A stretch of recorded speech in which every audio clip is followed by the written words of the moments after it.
Cearlach, in principle, assisted human reproduction just refers to ways of addressing infertility problems. Up to 10% of couples experience infertility, and they deserve our understanding and support. I understand that many people in this House support this legislation. However, it is important that all facets of this bill are carefully considered. At the moment, there is a plan to take this bill at all stages. This is simply not enough time for a piece of legislation this consequential.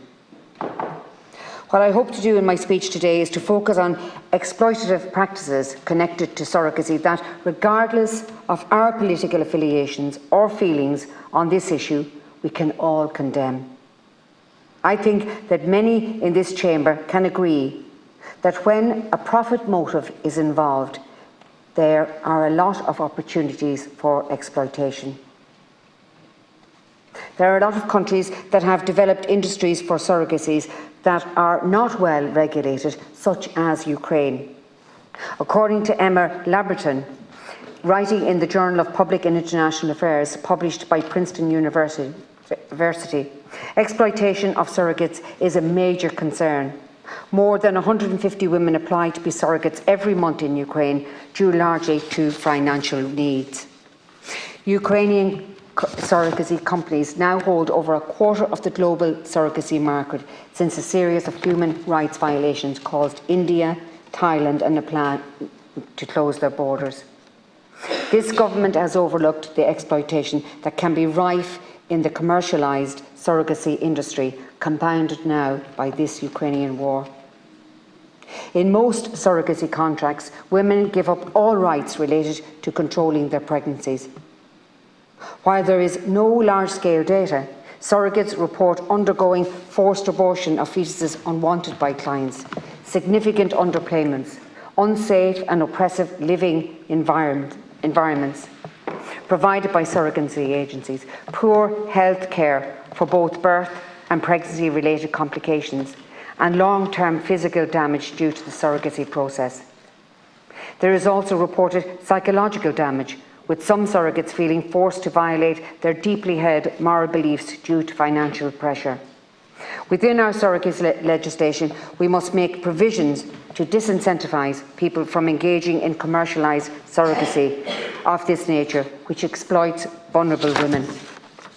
In this legislation, the birth mother will not be listed on the birth certificate. This has the potential to create a range of legal obligations.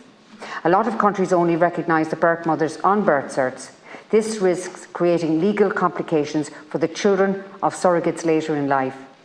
If an Irish surrogacy arrangement involves a surrogate mother in a country where only the birth mother is listed on the birth cert, it could result in complications where the adoption process would then be relied on for recourse and could take months, if not years, to rectify. I fear if this section of the legislation is not corrected, we could be sleepwalking into another birth and information tracing crisis, especially considering issues with data processing and management in countries with purely regulated industries devoted to surrogacy. It is imperative that we provide some protection and access to information about the birth mother of any surrogate child.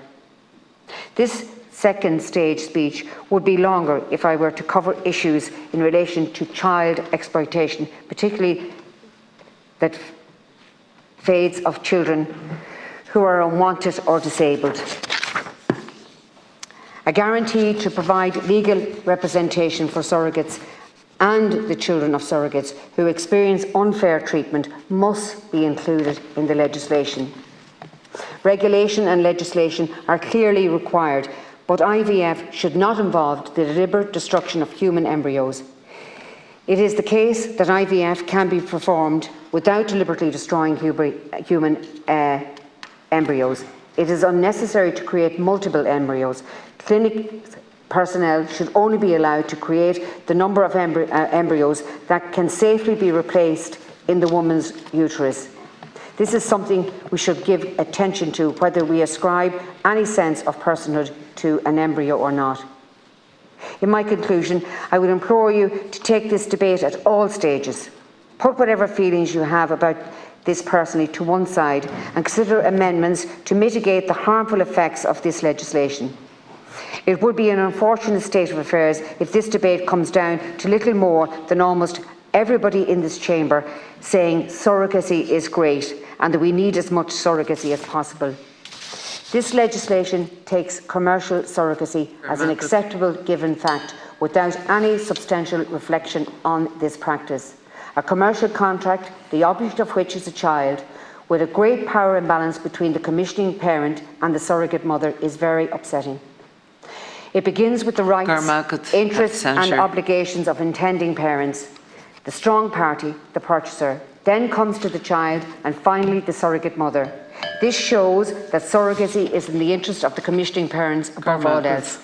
Commercial surrogacy is a practice which violates rights of women and children. I'm nearly finished. And please, a much more thorough examination of the legislation is imminent. Your speech today, Minister, favours only the intending parent. No mention today of the child or the surrogate mother. From a historical perspective, Ireland has at times not shown respect to the process of pregnancy and birth. I fear legalising international surrogacy will be another misstep in Ireland's dismissal of the birth mother via commercial contract and the removal of a child to the jurisdiction outside the case of birth.